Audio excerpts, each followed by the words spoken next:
to Business Review, a daily program that delves into the latest and most significant economic stories. From stock markets to currency news, Business Review covers the most up-to-date developments in the global finance.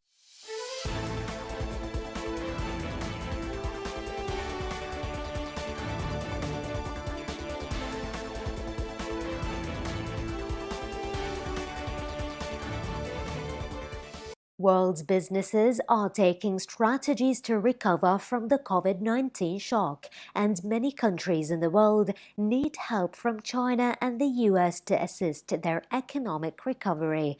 That was revealed by Robert E. Mortez, chairman of the PwC International Network, during an interview with China Global Television Network recently. Moritz, a global business leader who has participated in the APEC CEO Dialogue Malaysia 2020, talked about his thought of the transformation and restoration of global businesses after being hit hard by the COVID-19 pandemic. Moritz said the ones that are most successful and most positive are using a framework. They are repairing the damage that's been done, maybe excess debt that's been brought on their balance sheet for a loss of supply chain or loss of a connection with a consumer. They are rethinking their purpose and their business models. Moritz said the world is a lot more connected and interdependent than disconnected and fragmented. During the current COVID-19 pandemic, there are a number of countries in need of help. He said that the quicker we realize that humanity needs help, the quicker we recognize that the system that we all have worked so hard at and benefited from needs to change and evolve and bring us to a better place. Cubans are looking for new options for remittances to continue flowing from the United States to Cuba via cryptocurrencies or debt cards after the closure on November the 23rd of Western Union services. The government of U.S. President Donald Trump announced at the end of October the halt in remittances to Cuba through the world's largest wire transfer company, putting a stop to transactions that partner with the company under the control of Cuba's military. Cuba's Fincimex, which is owned by the military, has been the main partner in Cuba of Western Union for more than 20 years and is used by millions of Cubans in the United States and other parts of the world to provide economic support to family members in Cuba. Remittances are one of the largest sources of dollars to Cuba, following the services industry and tourism.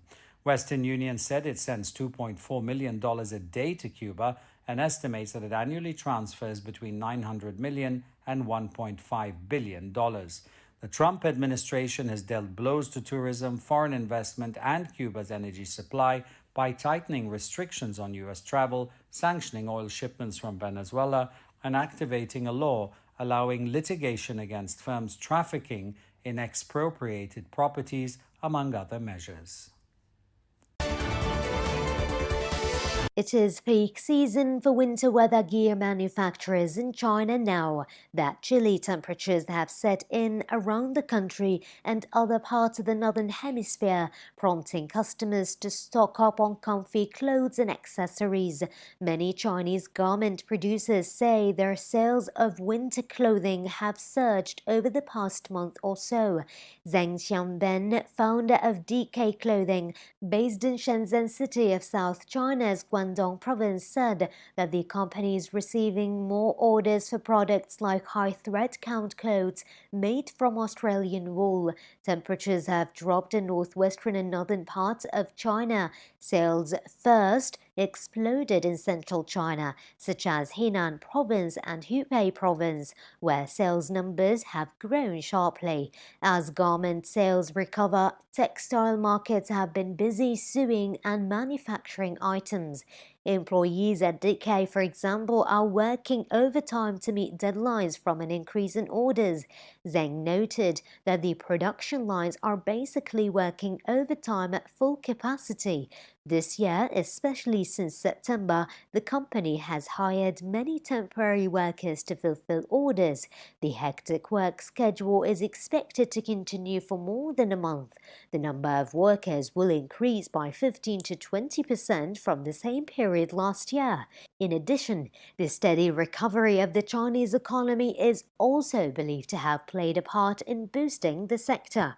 As the COVID-19 continues to affect countries worldwide, industry insiders say overseas orders have been flowing into China since the second half of this year. Zhang Suyu, sales director of Coupe Clothing, which is also based in Shenzhen, said that orders from Russia, Vietnam and South Korea are increasing. Domestically, the company sees a sales growth particularly in Hangzhou City.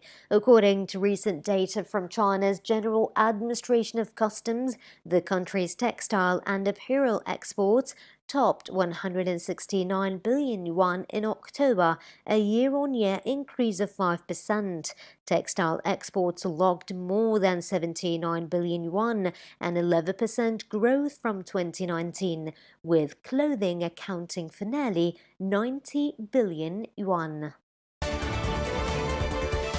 The World Meteorological Organization said on November the 23rd that greenhouse gas concentrations climbed to a new record in 2019 and rose again this year despite an expected drop in emissions due to the COVID pandemic, lockdowns, and the warning against complacency. Many scientists expect the biggest annual fall in carbon emissions in generations this year as measures to contain the coronavirus have grounded planes, docked ships, and kept commuters at home. However, the WMO described the projected 2020 drop as a tiny blip and said the resulting impact on carbon dioxide concentrations that contribute to global warming would be no bigger than normal annual fluctuations. According to the WMO's Greenhouse Gas Bulletin, in the short term, the impact of the COVID pandemic cannot be distinguished from natural variability. The report released by the Geneva-based UN agency measures atmospheric concentration of the gases carbon dioxide, methane, nitrous oxide that are warming the planet. The annual increase is larger than the previous year and beats the average over the last decade. The WMO's head of atmospheric environment research, Dr. Oksana Tarasova, said the magnitude of the increase in carbon dioxide levels over the past 4 years was comparable to changes seen during the shift from the Ice Age to more temperate periods, but back then, the transition happened over a much longer time frame. Global data is not yet available for 2020, but the trend of rising concentrations appears to be intact, the WMO said, citing initial readings from its Tasmania and Hawaii stations. Like other scientific bodies, the WMO said it expects annual global carbon emissions to fall this year due to the COVID measures and ventured at preliminary estimates of between 4.2 to 7.5% fall. It said that such a drop would not cause atmospheric carbon dioxide to go down, but would slow the rate of increase temporarily on a scale that falls within normal variations. Japanese Prime Minister Yoshihide Suga said that Japan will make efforts to realize a carbon-free society and zero of additional marine pollution to 2050. The Prime Minister highlighted the goals in his speech at the Group of 20 Riyadh Summit via video link. Suga noted the country would devote itself to bringing about a green society through adoption of innovation technology to realize a virtuous circle for the environment and economy. He said that addressing climate change is not a constraint on economic growth. Rather, we need to adjust our mindset and adopt positive measures to tackle climate change so as to drive transformation of the industrial structure as well as our economy and society, which will realize dynamic economic growth. Suga also expressed the belief that it is not only essential to tackle climate change with substantial reduction in carbon emissions, but also to conserve the marine environment by stopping waste discharge into the sea. He said that Japan launched the concept of Osaka Blue Ocean Vision. Under this vision, Japan would reduce additional pollution by marine plastic litter to zero by 2050 and provide relevant technical assistance. According to the concept, Japan would assist in waste management and human resources development in developing countries.